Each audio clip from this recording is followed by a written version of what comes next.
Imagine stepping into an old inn on a cold night in the late 1800s. Warm candlelight flickers through dusty windows, a fire crackles in the hearth, and two smiling sisters welcome you inside with promises of food, drink, and a soft bed. But behind their gentle eyes lurks something far darker than comfort. Many guests who entered this inn never walked out. Their names faded, their bodies vanished, and the town of Lancaster became haunted by whispers of a place that devoured travelers.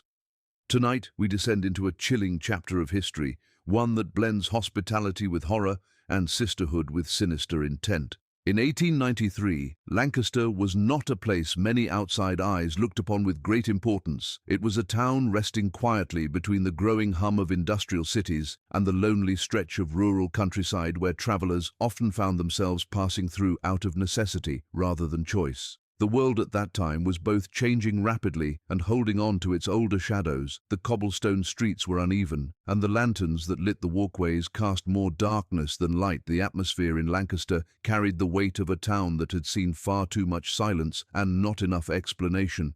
Every gust of wind that swept through the narrow alleys seemed to carry whispers that refused to vanish. The late 19th century had brought with it railroads that cut through once isolated places, giving people more freedom to move, yet also more danger, because every stop along the way was an opportunity to either find safe shelter or stumble into the hands of something unthinkably cruel. Lancaster stood as one of those stops, a town with an inn that appeared to be a blessing to those who had nowhere else to go. The setting itself was perfect for hiding secrets because small towns thrived on routine and habit. Strangers passed through and vanished without much notice. Locals often minded their own business, focusing more on survival than curiosity. The culture of the 1890s was laced with suspicion of outsiders, yet paradoxically people were forced to rely on inns run by unfamiliar faces when traveling the long distances between larger cities and markets. The inn in Lancaster was not large or flashy. It was the kind of place that blended into the background, yet, for weary travelers, it appeared as a beacon, promising warmth, food, and a roof over their heads. It sat at the edge of the town near a wooded patch of land, the type of place that seemed harmless in daylight, but ominous. As night fell, the flickering glow of candles and the faint sound of laughter spilling from the inside lured many to its doorstep. When cold rain fell or winter storms rolled in, the building seemed like salvation to those desperate for comfort. But this was Lancaster in the late Victorian era, a time steeped in superstition and fear, when tales of ghosts, curses, and wicked families often intertwined with reality. People carried lanterns through the fog, not only to see their way, but to chase away the thought of spirits lurking in the mist at night. Lancaster seemed like a place where stories could come alive, where every creaking floorboard and every howl of wind against shuttered windows could spark imagination. In such a town, it was easy for rumors to take root, easy for neighbors to explain tragedy as fate rather than foul play. When travelers went missing in those years, the explanations were often simple. They had lost their way or fallen victim to highwaymen, or perhaps they had moved on without telling anyone. But the truth that would eventually emerge about this inn was that Lancaster was hiding something more sinister than superstition, something that could not be explained away as accident or wandering. The era itself added to the dread, because in 1893, newspapers were filled with reports of violent crime, but justice was often slow. Law enforcement stretched thin across towns where everyone knew each other, but strangers were seldom investigated with urgency. Disappearances in such places rarely sparked large-scale hunts unless the missing person carried wealth or status. This made Lancaster the perfect hunting ground for those who wished to prey upon the unnoticed. The quiet nature of the town was not simply a backdrop, but an accomplice in what unfolded, because it allowed people to vanish without immediate consequence. Travelers came and went, and records were incomplete. What was one missing man to a town already used to transience? What was one vanished woman to a place where strangers were always temporary figures in the shadows? The year 1893 was also a period of uncertainty as America hovered between progress and decay. The Chicago World's Fair was dazzling people with visions of a bright future, yet the same year, H. Holmes, a notorious serial killer, was luring his victims into a labyrinth of rooms disguised as a hotel. Lancaster, though far smaller, held its own horrors, echoing that same blend of false hospitality and unspeakable cruelty.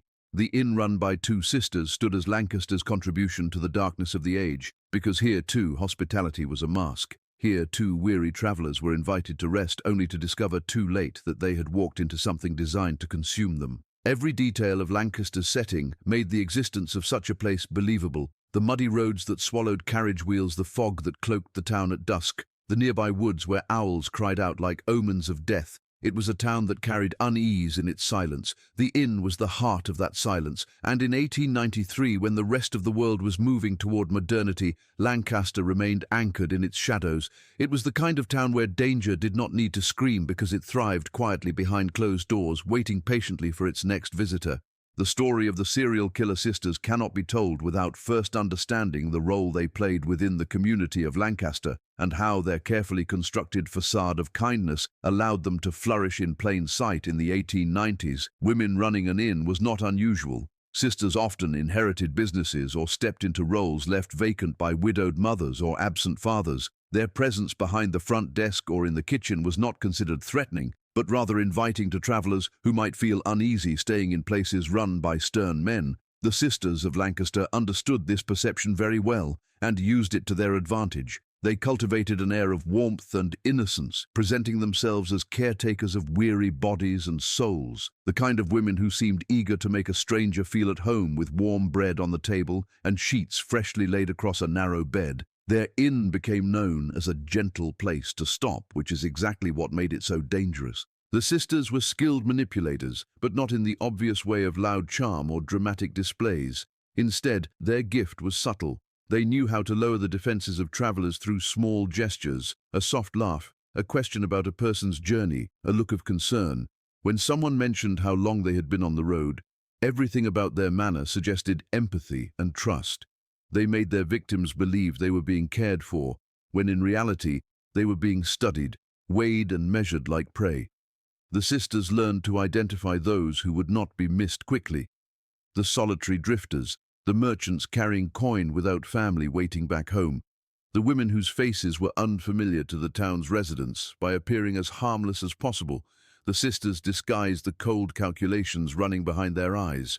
Their partnership as sisters gave them an additional advantage because they played off each other in ways strangers could not detect. One was often more outspoken, greeting guests with friendly chatter, while the other remained quieter, taking the role of observer. Their dynamic created balance and disarmed suspicion.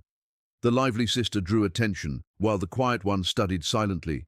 Their bond was unbreakable, and their understanding of one another allowed them to function as a seamless machine. It was not merely that they killed, it was that they created a performance around hospitality, each gesture rehearsed, each smile sharpened into a blade beneath its softness. Travelers might remember the cheerful laugh of one or the gentle glance of the other, but they would never recognize those very gestures as the last comforts before their doom. The sisters used the culture of trust in women to mask their intentions in the Victorian world.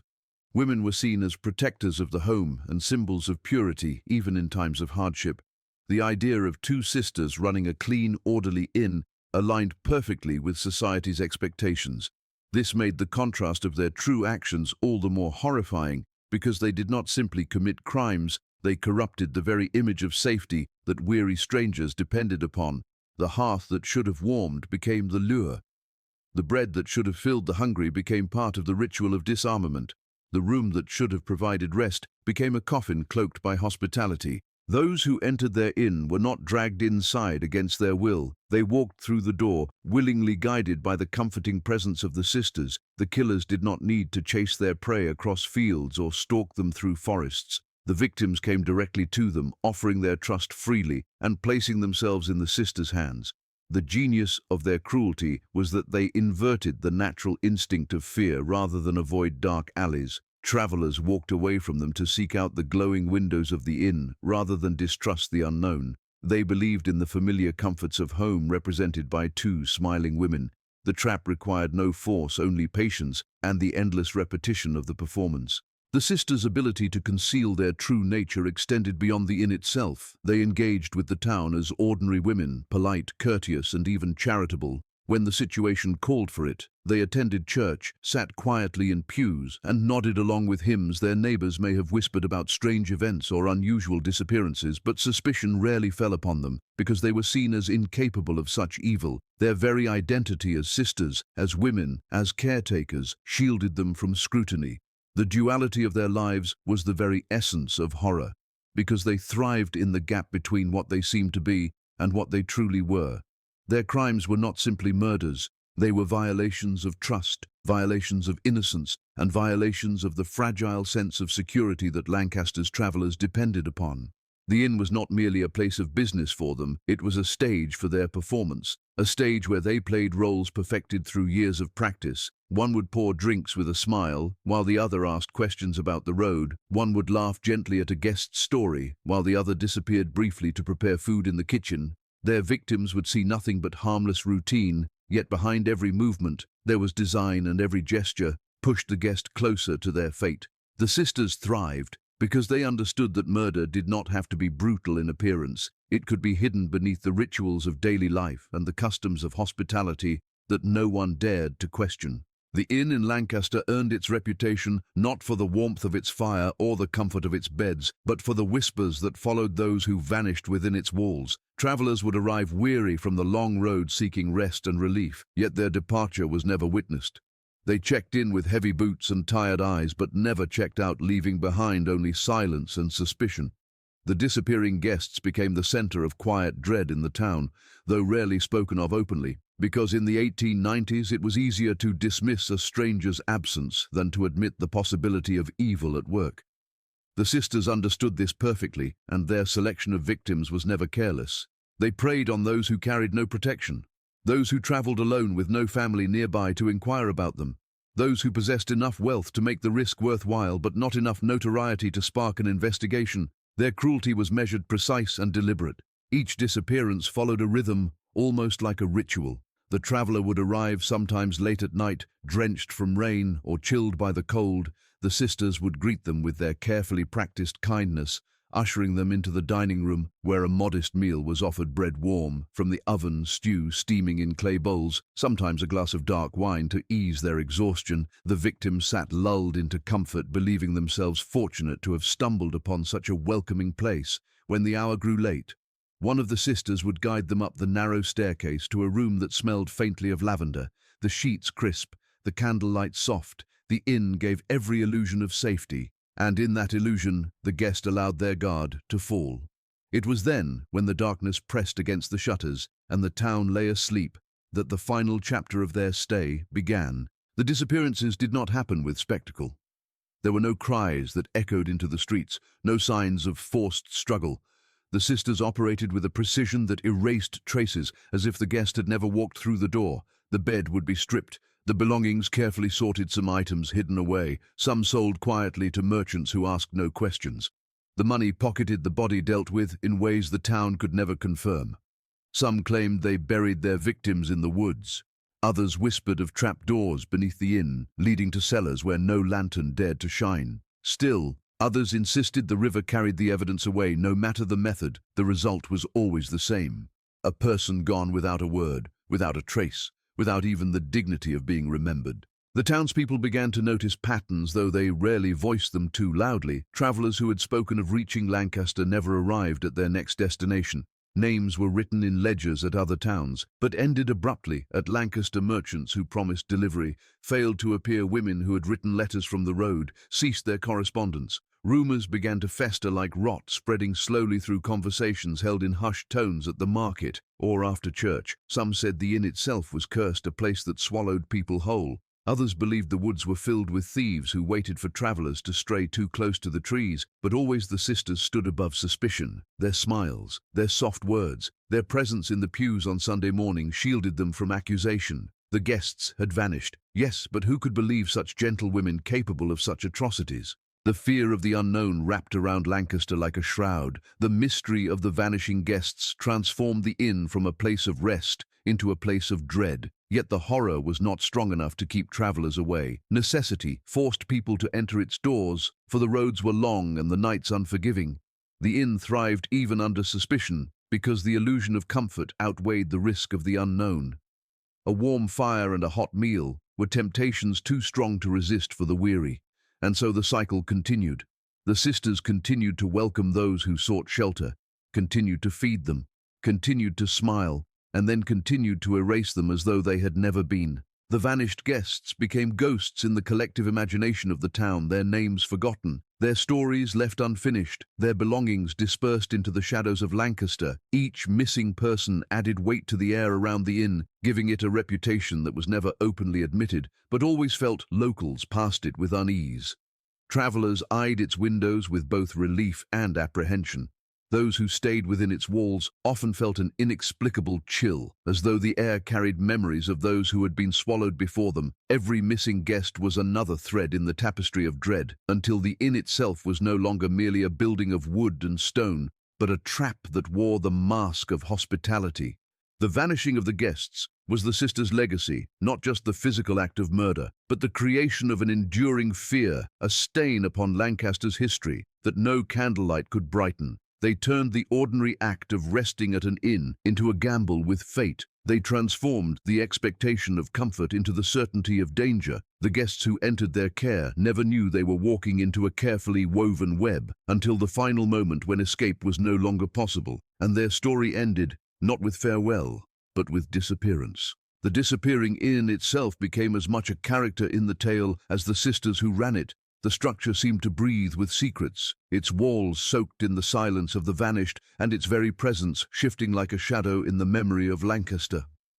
To a traveller it was ordinary, perhaps even charming, a modest two-story building with wooden shutters that rattled in the wind, and a small sign swaying above the door, promising lodging and supper. Yet beneath the surface of those timbers lay something else. The inn was a trap disguised as comfort, and over time the very building began to carry the weight of the horrors within. Locals swore the air grew heavier when one passed its windows. Some even said the glass seemed to watch them like eyes reflecting more than lantern light. The inn seemed alive, not only because of the deeds committed inside, but because of the way it resisted being remembered fully. One could recall its presence, but never the details, as though the mind itself struggled to hold on to the image. The vanishing of guests gave the inn a reputation that should have destroyed it, yet instead it became shrouded in an aura of mystery, as though it were not fully anchored to the ground. There were stories that when investigators eventually attempted to uncover the truth, rooms seemed to shift or ledgers went missing. Papers that should have contained records of travelers disappeared without explanation. Even the architecture of the place was questioned. Some swore there were hidden doors behind the paneling. Others spoke of trapdoors in the floorways. Yet when examined, no such features could be proven. The inn seemed to change, depending on who described it. Some remembered narrow hallways that twisted into darkness, while others recalled wide staircases that felt far too grand for such a modest building. The contradictions only deepened the fear. It was as if the sisters had poured their cruelty into the very bones of the house, and the structure itself had absorbed it. The phrase "disappearing in" was not born only from the vanished guests, but also from the way the building itself eventually seemed to fade from the town's memory. It stood in plain sight. Yet details slipped from recollection. Neighbors who lived only a few streets away could not clearly describe its windows or the color of its paint. Travelers who had passed by remembered only the glow of lanterns, but not the shape of the doorway. It was a place that existed and did not exist, a blur in the landscape that could be pointed to yet not fully known. This strange phenomenon only added to its legend, making it more than just a house of death, but a phantom upon the town's soil. The stories grew darker with every retelling. Some claimed the inn shifted places slightly over the years, appearing closer to the woods, then nearer to the town square, as if it were moving quietly when no one looked. Others whispered that, on nights heavy with fog, the building seemed to vanish entirely, its shape dissolving into the mist until morning light returned it to view. Travelers would sometimes swear they had walked the road expecting to find the inn, but discovered only empty fields, while others claimed to stumble upon it unexpectedly, its lanterns burning when they had seen nothing only moments before. Whether these stories were exaggerations or reflections of the townspeople's fear did not matter, because they cemented the inn's status as something beyond ordinary, a place not fully bound by natural law. Inside the inn, the sense of disorientation was even stronger. Guests spoke in letters before their sudden silences, of hallways that seemed longer than expected, of staircases that groaned endlessly as if they descended further than they should. Some remembered windows that looked out onto strange angles of the town, as though the perspective were wrong. There were tales of mirrors in the upstairs rooms that reflected not the guests themselves, but shadows that did not move in rhythm with the living body. The disappearing inn earned its name not only for the fate of those who stayed there, but because it seemed to dissolve the boundaries between reality and nightmare. For the people of Lancaster, The building became an open wound, a scar upon the town that no one wished to acknowledge, yet no one could avoid. Children dared one another to run past it at night, while their elders spoke only in whispers when forced to mention it. The sisters were the living embodiment of evil. But the inn was their vessel, the stage upon which their deception played out, and the grave into which their victims fell. When the sisters were gone, the building did not lose its dread. It remained as a hollow echo of what had been a place whose walls still seemed to hold onto every scream, every whispered prayer, every last gasp that had been choked into silence. The inn disappeared not by crumbling or burning, but by sliding out of memory, vanishing into a fog of collective denial, until it lingered only as legend and outline in the minds of those who feared to look at it too closely. The horror of the Lancaster sisters' story lingers, not because it was wrapped entirely in myth, but because it balanced on the razor's edge between documented history and whispered legend. This blending of horror with history is what made their tale endure across generations. While many ghost stories of the 19th century could be dismissed as superstition, the accounts of vanished travelers carried with them pieces of truth that could not be ignored. Ledgers with unfinished names, belongings that resurfaced in local markets, letters that stopped abruptly in the middle of journeys that were meant to continue. All of these fragments were real, tangible reminders that something dreadful had taken place, even if the full scope could not be proven. The sisters were not simply characters of folklore. They were rooted in the soil of their time, and their cruelty was intertwined with the ordinary fabric of Victorian life. The late 19th century was a period obsessed with morality and outward appearances. Society was strict with its codes of behavior, especially for women who were often seen as guardians of virtue and protectors of the domestic sphere. The horror of the Lancaster sisters lay in how thoroughly they violated those expectations. Their murders were not simply killings, they were perversions of the cultural image of femininity. At a time when women were meant to symbolize safety, they turned safety into the sharpest blade. Their role as innkeepers, a role connected to hearth and hospitality, was twisted into something unrecognizable. They poisoned trust itself, leaving behind the terrifying reminder that evil often wears the face of comfort when placed into the context of history. This inversion became all the more chilling because it undermined the very foundations of Victorian society. The story also reflects the fragility of justice in that era. Law enforcement was inconsistent, and investigations often shallow, especially when the victims were drifters or poor travelers. In an age before centralized records and rapid communication, a disappearance could go unnoticed by anyone outside a small circle of acquaintances. The sisters exploited this weakness in the system perfectly. Their victims often had no one powerful enough to demand answers, and those who might have sought justice had little means to pursue it across counties or states. This lack of accountability blurred the line between rumor and truth, because even when evidence was suspected, it could be easily dismissed as accident, misfortune, or simple wandering. History shows us again and again that monsters thrive in the spaces where oversight fails, and Lancaster in 1893 was just such a space. What makes the sisters' story endure in the realm of horror is the way it touches upon timeless fears, the fear of vanishing without explanation, the fear of being betrayed by kindness, the fear that the home you trust to shelter you might in fact be the very place of your destruction. These are not simply Victorian terrors, but human terrors, universal and unchanging. That is why the tale of Lancaster's disappearing inn has persisted. It is both historical anecdote and cautionary nightmare. It reminds us that history is not made up only of wars, kings, and politics, but also of the quiet, forgotten tragedies that swallowed ordinary people whose names never made it into the great books of record. The sisters themselves become symbols in this retelling, symbols of how horror hides in plain sight, not as grotesque figures lurking in shadows, but as familiar faces smiling across a table, pouring tea or offering bread to the hungry. The very ordinariness of their appearance is what made their deeds unforgettable. History records kings who conquered nations, but it is the memory of two women in a quiet town running an inn of vanishing guests that unsettles the imagination, because it takes something as mundane as travel and transforms it into a ritual of doom. In weaving their story into both history and horror, we confront not only their deeds, but the way stories themselves take root. Some parts of their lives may never be uncovered with certainty, but the absence of proof does not diminish the weight of what people believed to be true. The fear was real. The disappearances were real. The unease that clouded Lancaster was real, and so the legend became inseparable from the history. Horror has always thrived in those blurred spaces where fact and myth intertwine, creating tales that last not because they are fully provable but because they are unforgettable. The sisters of Lancaster lived in that blurred space, shaping their inn into both a crime scene and a legend. Their legacy is not only the blood they spilled, but the way their story still breathes when we speak of them today.